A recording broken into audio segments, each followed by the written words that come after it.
Hérna erum við með kafla 5.3, dæmi 5. Hér sjáum við að það er almennt brot og við viljum bara taka það í burtu. Þannig við færum þessar tvær tölur upp á strik, svona. Þannig að þá skrifum við þetta bara aftur. Og það verður A í 5. veldi og B í 3.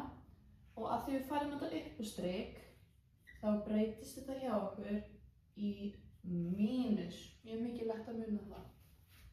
Og B í mínus 7. Þá getum við bara gert A 5 mínus 4 og B 3 mínus 7.